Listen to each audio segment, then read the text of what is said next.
Պարոն Հայրիկյան, բարև ձեզ, շնորհակալ ենք, որ եկաք տաղավար, կարծես ավանդույթ է դարձել, ամեն շաբաթ օր ձեզ հետ զրուցում ենք եւ հիմա մի քանի հարցեր կա, որոնց հետ կապված կցանկանամ լսել նաեւ ձեր տեսակետը եւ այսպես կառավարության վերջին նիստից հետո Նիկոլ Փաշինյանը ըստ էության հաստատեց, որ անկախության հռչակագիրը չի լինելու նոր սահմանադրությամբ, ավելին անկախության հռչակագիրը պատերազմի հող է։ Ես կխնդրեմ նախ այս մասով ձեր տեսակետը արտահայտեք։ Ալիևի պահանջով ըստ էության իրենք նաև հրաժարվում են մեր անկախության հռչակագրից, չնայած փորձում են դա ամեն կերպ այլ կերպ ներկայացնել, համեցեք։ Ոչ թե հաստատեց, որ չի լինելու, ինքը շատ փոքրիկ է, չէ, պուճուրիկ է,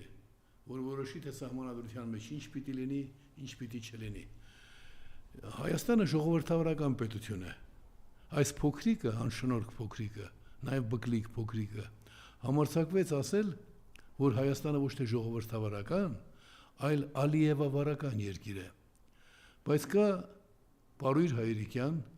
որ մեր ժողովրդին սովորեցրել է ժամանակին, թե ինչ է նշանակում աստվածատուր ինքնորոշման իրավունքը։ Ամեն մարդ ինքն է իր ճակատագրի տերը, իսկ եթե խոսքը վերաբերում է հավաքականության, ապա այդ հավաքականության ամեն անհատի մասնակցությամբ է որոշվում։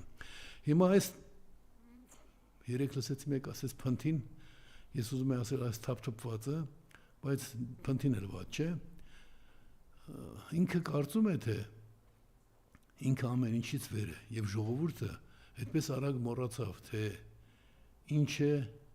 նշանակում ինքնորոշման իրավունքը։ Ի վերջո մենք միջազգային իրավունքի ենթակա ենք դարձել, բոլոր տգետները չեն հասկանում, որ անկախ պետություն նշանակում է միջազգային իրավունքի ենթակա պետություն, որը կարող են ժամանակավորապես ղեկավարել փնթիներ, սրբապիղծներ, կարող են ղեկավարել նաև լրտեսներ, բայց դրանից նրա կարգավիճակը չի փոխվում։ Ուրեմն հիշենք բոլորս, որ այս թափթփվածը, փնթին, անշնորհքը, անգրագետը, Ալիևա ճորտը, Ալիևի հարճը, էլ չկրկնեմ այս բառերը, հենց ասում եմ Նիկոլ Փաշինյան, հասկացեք, որ այդ բոլորը մտնում է դրա մեջ։ Ժամանակին ասում էր, որ մեր ժողովուրդը մինչև այսօր ընդունված բոլոր սահմանադրություններից դժգոհ է, որովհետև դրանք լեգիտիմ չեն։ Եվ այս տկարամիտը կարծում է, թե իր պարտադրած Ալիևահաճո, թշնամիահաճո, ցեղասպանասեր, ցեղասպանապաշտ տականքների, բռնապետների կամքը պիտի դառնա մեր ժողովրդի սեփականությունը։ Այո, ձեր հետևողական ջանքերով հայ ժողովրդին դուք ստիպեցիք ինչ-որ չափով հիշում են Հայրիկյանի երգերը, որով առաջ են գնացել, ինչ-որ չափով հիշում են նախաձեռնությունները, ինչ-որ չափով հիշում են նաև, որ իրենց անկախության պայքարի առաջնորդն է, բայց իրենց բոլորին ստիպել են, որ մոռանան, որ ամենադժվար ժամանակներում առաջնորդվել են Հայրիկյանի ծրագրերով, բայց կան մարդիկ, որ դա ոչ միայն հիշում են, այլև գիտեն, որ ստրատեգիական խնդիրների վերաբերյալ անաչառ սկզբունքային մոտեցում ունի Պարույր Հայրիկյանը, ոչ թե այն պատճառով, որ 18 տարի բանտերում է նստել, այլ կյանքի անցած ճանապարհով ծրագրերը բոլորը հիշում են։ Բացի այդ, բոլորին ասեմ, որ ես ոչ թե 18 տարի բանտ եմ նստել, այլ դες 18 տարի բանտ ու աքսորից շարունակել եմ ղեկավարել Հայաստանի անկախության պայքարը, որը ի վերջո մեր վերջին մի քանի 100 տարվա մեջ միակ դեպքն է, երբ մենք հասել ենք հաջողության։ Հիմա էլ քանի որ սահմանադրության մասին խոսեցինք, Նիկոլ Փաշինյանի վրա քրեական գործ կա։ Հետո ինչ որ դատախազը իր գրպանի թաշկինակն է։ Հետո ինչ որ արդարադատության նախարար մյուս գրպանի թաշկինակն է։ Երկուսն էլ բավական կեղտոտված, որովհետև վաղուց չի փոխել այդ թաշկինակները։ Ուրեմն նրանք հանցագործություն են կատարել։ Կուսակցությունների մասին սահմանադրական օրենքի տառի խախտումը քրեական հանցագործություն է։ Ես ամսի 12-ին մեկ շաբաթ առաջ համարյա, մի քիչ ավելի, կոչ արեցի բոլոր քաղաքական ուժերին սահմանադրության վերաբերյալ մեր նախաձեռնության նկատմամբ իշխանությունների հանցավոր վերաբերմունքի նկատմամբ վերաբերմունք արտահայտել, բայց ուղեղազուրկ են կարծես բոլորը,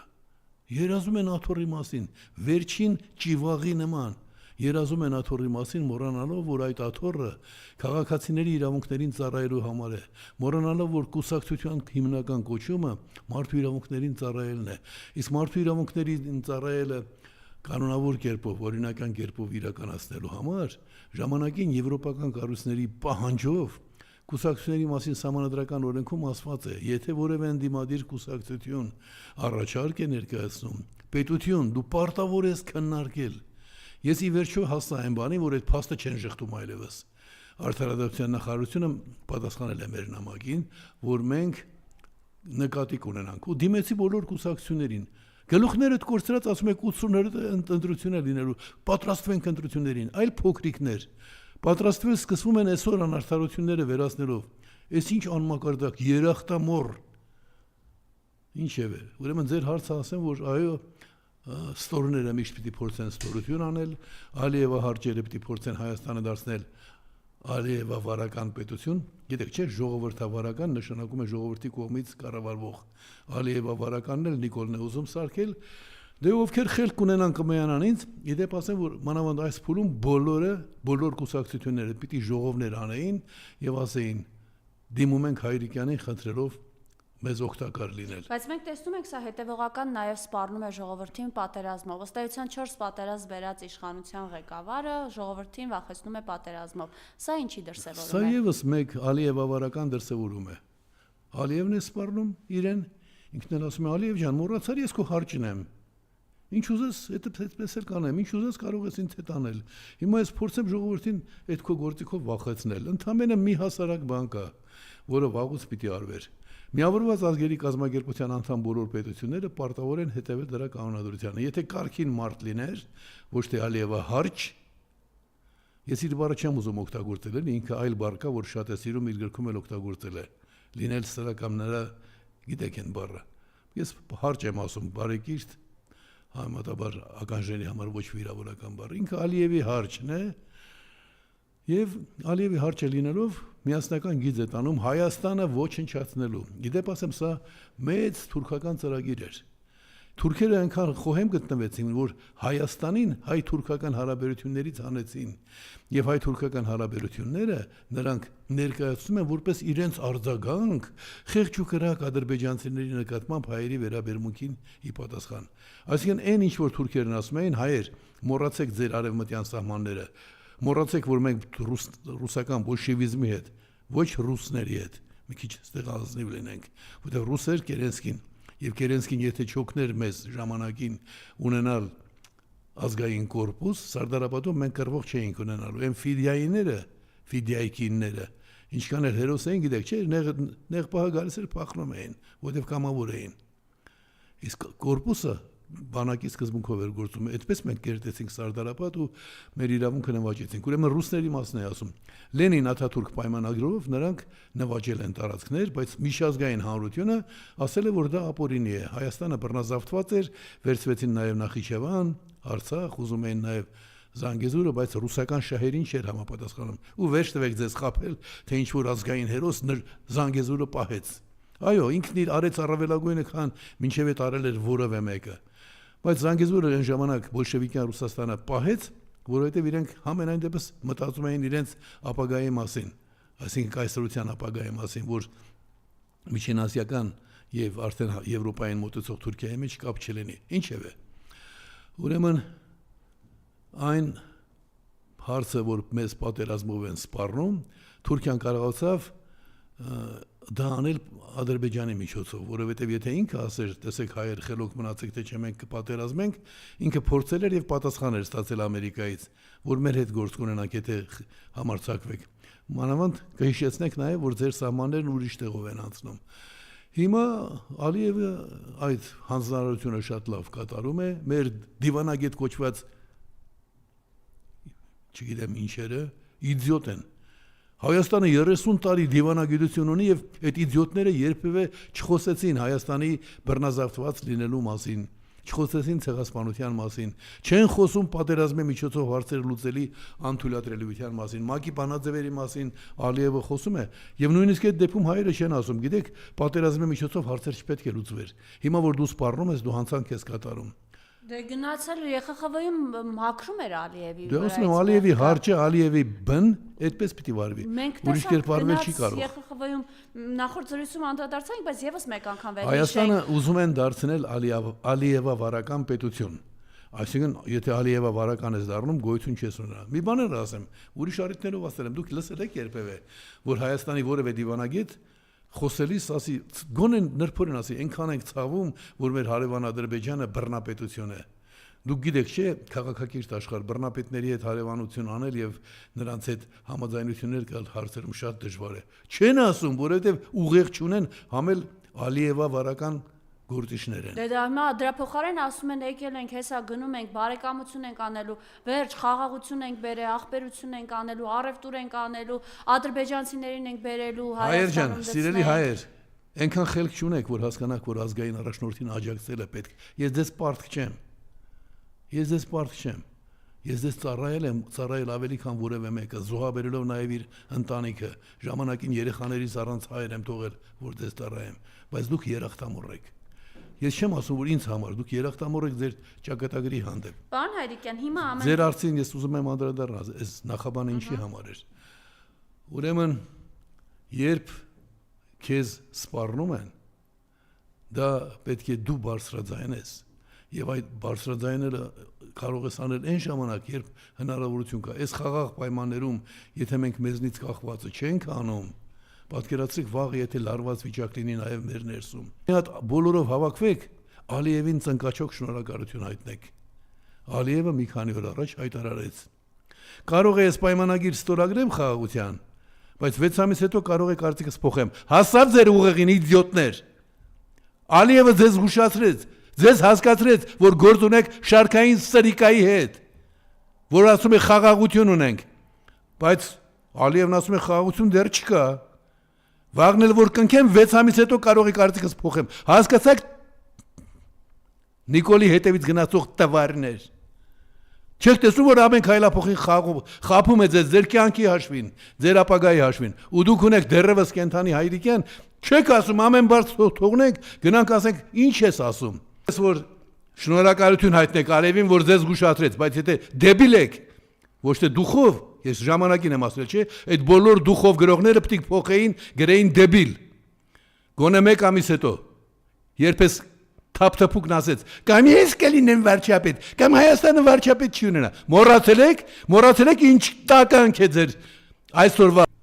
Այս իրականության մեջ պարոն Հայրիկյան ձեր խոսքի սկզբում ասացիք, բայց խնդրում եմ էլի, հիմա էլ այսօր գնացել է Գեղարքունիք, Կոտայքի մարզ։ Ես չգիտեմ, այս մարդը ինչով է։ Մարդը կներեք էլի, իմ մոտ այդ բառը չասեք։ Այս կադրը ընդամենը մի պահ, եթե կարելի է ձեր հայացքը գցեք։ Մարդը։ Դա Գեղարքունիքի մարզու կարտոշկա չուտեն, այդ մեղքան։ Ասեցիք մարդը։ Մեղքերի մեջ թաղվել են, խոսում են կարտոշկա չուտես, դա Գիտեք, մեղք է։ մարդը մարդկային հարաբերություններում էլ է լինում մարդ։ Եվ երբ նա դժվար իրավիճակում է, հայրենիքը ծանր վիճակում է, այդ մարդու մերձավորները գնահատում են իր մարդ լինելը եւ ասում են լավ, ինչ որ բաներ զսպեմ, հետո կանեմ։ Բայց ամենը, տեսեք, անձնականի մասին ես երբեք չեմ խոսել, կհիշեք։ Բայց երբ այդ մարդուն լքում է այս վճռական փուլում, չէ, հիմա խաղաղություն կայացնելու, արդարություն վերականգնելու եւ այլ խնդիրներ կան։ Լքում է այն մարդը, ով իր կոչումով պիտի նրան մարդ համարեր։ Վերջացավ այդ մարդ բառը մի օգտագործեք իր վերաբերյալ։ Մարդուն տվել եմ, տեսեք, Նկատի ունեք նախկին կինը այլևս որ գնաց։ Անձնականի մեջ չեմ ուզում խորանալ, տեսեք, ժողովրդավարական պետությունում իշխանություններին հատուկ ստեղծված կառույցին տալիս է նախագիծ, որում ասվում է Հայաստանը կարող է դառնալ աշխարհի ամենաժողովրդավարական երկիրը։ Տվողը մի մարդ է, որին ամբողջ աշխարհը ճանաչել է որպես սովետական միության ժողովրդավարական շարժումների հիմնադիրու առաջնորդ։ Եվ ես 7 տարվա ընթացքում տալիս եմ նոր 10-րդ անգամ տալուց հետո փաթեթը, հսկայական փաթեթ, կարողացա թուղթ ստանալ, փաստաթուղթ ստանալ, որ մենք ստացել ենք եւ նկատի կունենանք։ Մինչեւ այդ ասում են, չենք ստանում, կորել է, չկա, չենք կարդացել։ 10 անգամ դուք պատկերացնում եք, ու հանկարծ այդ մարդը ինչ որ դրական բան կարող է անել կամ ինքը իր հարցը վերջացած է, ինձ համար ցավալին ընդդիմություն կոչված իդիոտներն են, որ ընտրության են պատրաստվում, բայ գնամ ընտրվեմ գուցե 4%-ն անցնեմ։ Արա ամոթա մարդ եք, մարդ։ Հիմա այս պատմության մեջ նաև եկեղեցու դեմ իրենք արշավը, որ ըստ էության շարունակում են, նախ վեհափառ հորը թույլ չտվեցին մասնակցելու վրաց պատրիարքի դեռ ցույց չեն տվել, այսինքն, որը պետք է առաջիկայում լինի, հետո նաև Բագրատ Սրբազանի դեմ ընդգծված արշավը, որ իրենք իրականացնում են, շարունակելով նրան փակի տակ պահել, խնդրեմ։ Չէ, ես ասելու բան չունեմ, վաղուց ասել եմ, բայց գոնե իրավիճակում վեհապարները պիտի մտածեր ինչպես իրեն պահի։ Հասկացանք արժանապատիվ կոչված հանդուրժողական կեցվածք այդ բոլոր հասկացանք։ Բայց պիտի գոնե գնահատական տաս, չէ որ մեծարգո վեհապար հայրապետ։ Ի սկզբանե խոսքն էր, եւ խոսքը Աստծո մոտ էր, եւ խոսքը Աստված էր։ Նու հայրենում գրաբարում ասում են բաններ։ Ուր է ձեր խոսքը։ Հասկացանք, զսպվածություն, հանդուրժողականություն, վեհապար հայրապետ, ուր է ձեր խոսքը։ Դե ինչպես խոսել, կանգուն մնում է դրա համար Վեհապարին խոսելը արգելված չի։ Վեհապարը վեր է այդ ամեն ինչից։ Բայց նաև մենք տեսնում ենք վեհապարը եւ եկեղեցին այնքան պինդ են կանգնած, որ սրանք տեսնում են այդ հակազդեցությունը եւ դրա համար ինչ որ չափով նաև չեն կարողանում իրենց Ես կուզեի, որ մեր եկեղեցին այնքան պինդ կանգնած լիներ, որ եկեղեցու անունը տվող բոլոր ամբարտավանները նախ զգաստ կանգնեին։ Ցավոք սրտի այդ վիճակում չենք։ Համաշխարհային հայկական եկեղեցին, դուք որ գնաք Երուսաղեմ, դուք այնտեղ կզգաք, որ այս 10 միլիոնանոց որ ասում են, իրականում մի քանի 100 միլիոն գենետիկ հայ կա աշխարհում, բայց որպես հայ հանդես եկող 10 միլիոն հավատացյալներին ներկայացնող եկեղեցին, դուք տեսնում եք, որ հավասար է 1.5 միլիարդ ներկայացնող կաթոլիկ եկեղեցուն, 0.5 միլիարդ ներկայացնող 3 հիմնական եկեղեցի, այնտեղ դուք կզգաք, թե հայ առաքելական եկեղեցին իրենից ինչ է ներկայացնում, եւ ես ուզում եմ, որ մեր պատվական բանտում գտնվող Սրբազանի նման մեր Գյումրու Սրբազան Միքայել Սրբազանը նրա նման հայ հոգևորականները բոլորը լինեն, երբ պետք է իսկապես են Գևորգ կաթողիկոսի ժառանգորդները, այն կաթողիկոսի, որը Սարդարապատի հիմքերը դրեց։ Դրա մասին է իմ խոսքը, թե չէ որ սրանք վատն են, սրանք խանգարում են, պիտի խանգարեն, պղծեն, բոլորս գիտենք։ Բագրատ Սրբազանի դեմ է ընդգծված արշաված, ձեզ ինչով է պայմանավորված, որ անգամ իրեն կորցրած, մինչև անգամ ԵԽԽՎ-ի ամբիոնից խոսեց։ Դե գիտեք, ես քիչ առաջ գնահատականը տվեցի։ Իրեն արժանապատիվ պահել, պատասխանատու պահել կարողացող հոգևորականները իրենց աչքի փուշն են, ընդհանրապես ոչ միայն հոգևորականները։ Ինչ վերաբերում է հալածանքին, եթե մարդը կալանավորված է, դա հալածանքների գագաթն է, բայց պատկերացնում եք, ըստ երևույթին միջազգային ճնշումները իրեն ստիպեցին այդտեղ էլ թեթև սոլիկանալ, թույլ տալ իր պղծությունը։ Մենք այսօր մի կարևոր խնդիր ունենք, քաղաքացին պիտի լինի երկրի տերը, դա գլխավոր խնդիրն է, եւ դա տիեզերական պահանջ է։ Ու տեսեք, մարդիկ ես կուզեի որ Բագրատ Սրբազանին արժանապատիվ լինելու համար։ Թույլ տվեք։ Մարդիկ դժվար է մի անգամից պատկերացնել։ Ես այս գիտակցությանը հասել եմ 70 տարում։ Ինչի եմ ասում, չեմ ասում 77, այլ 70, որտեղ 7 տարեկանում, 8 տարեկանում իմացա, որ Արարատը Հայաստանի կազմում չէ, ուրեմն աշխարհն անարդար է։ Դրանից հետո ես ուրեմն 70 տարի նախապատրաստվել եմ։ Չեն կարող 7 տարում, 7 ամսում, մանավանդ 7 օրում մարդիկ հասկանալ, բայց իմ պարտքն այն է ասել, որ այն ինչ ես գտել եմ բացարձակ ժողովրդավարություն անունով, դա համամարտկային նշանակության, քաղաքակրթական ամենաբարձր ներդրումը կլինի հայ ժողովրդի կողմից։ Այնպես որ ինչի մասին որ խոսում եմ, ինչով էլ զբաղված եմ լինում, չեմ մոռանում մշտապես ռազմավարականը, ստրատեգիականը, ամենակարևորը, հիմնականը երբեք չեմ անտեսում։ Ինչով այսօր զբաղված են մեր բոլոր քաղաքական գործիչները։ Պարոն Հայրիկյան, Բագրատ Սրբազանի մասով էլի, նաև գիտեմ, որ դուք մտերիմ հարաբերություններ ունեք։ Զուտ չի ներում Բագրատ Սրբազանին, որովհետև արժանապատիվ մարդ է տեսնում իր դիմաց, որովհետև, չգիտեմ, հայ է տեսնում իր դիմաց, որովհետև ինչով է այս հալածանքը կոնկրետ գագաթնակետն է դուք էլ ասացիք։ Եվ Միքայել Սրբազանը եւ Բագրատ Սրբազանը իրենց դրսևորում են, գիտեք, թույլ տվեք ասել զգուշավոր լինել, իրենց որպես կանոն դրսևորում են որպես արժանապատիվ հոգևորականներ։ Իսկ դա իրենց համար անընդունելի է ու սարսափելի է, ինչպես տեսեք, այդքան քննադատություններ, այդքան խոսք ասելուց, այդքան ծրագրեր ներկայացրել։ Ինքը ամեն ինչի մասին խոսում է, չէ՞, բայց երբեք չհամարձակվեց խոսել Հայրիկյանի բացարձակ ժողովրդավարության սահմանադրության մասին։ Դա էլ ձև է։ Հանրային հեռուստատեսությունը նույնիսկ իմ ստեղծած տոների օրոք, իմ ստեղծած սեպտեմբերի 21-ը, էլի բաներ կան, հիմա չեմ ուզում խորանալ։ Դա էլ մյուս ձևն է։ Իրենց համար թշնամի են, մեկին տանում են բանդ, մյուսին մտածում են այլ ձևով։ KGB-ի աշխատելաձևներ։ Ես անցած օրը մի հարց եղավ, ասում են, ինչի քո այդ նախագծին չեմ պատասխանում, ասում եմ, ինչպես Գորբաչովը ուղարկել էր Իրկուտսկի մարզի առաջին քարտուղարին 87 թվականին Գորբաչովին նամակ է գրել, որում ասում է, ես վերադառնալով Հայաստան ԱԻՄ եմ ստեղծելու։ Եթե դուք դեմ եք դրան, մինչև ձեզնից պատասխան ստանալ, ես աքսորում կամավոր եմ մնում, կամավոր։ Իրկուտսկի առաջին քարտուղարն եկավ, ասեց, ես ձեր պատասխանն եմ բերել Գորբաչովից, ասում եմ, որն է, ասում է, вам ответа не будет։ Աշխատելաձև է, չեկիստական, ստոր աշխատելաձև է, որը կարող է ժառանգաբար փոխանցվել սերունդներին։ Եվ վերջին հարց, նաև այս մարդը այլևս խանգարումքի մեջ է հայտնվում Արցախ բառից։ Արցախ եք ասում, ինչ եք ուզում, պատերազմ եք ուզում, պատերազմի հող է, Արցախ եք ասում, խորաններից Արցախ եք ասում, տարբեր առիթներով Արցախ եք ասում, այս արցախատյացություն է իր մեջ։ Եթե հայեր, սիրելի հայեր, եթե դուք լսեիք, որ Ճապոնիայի վարչապետը անդրադառնալով վերջին 70 տարվա ընթացքում Ճապոնիայի տարբեր վարչապետների հայտարարություններին ասեր.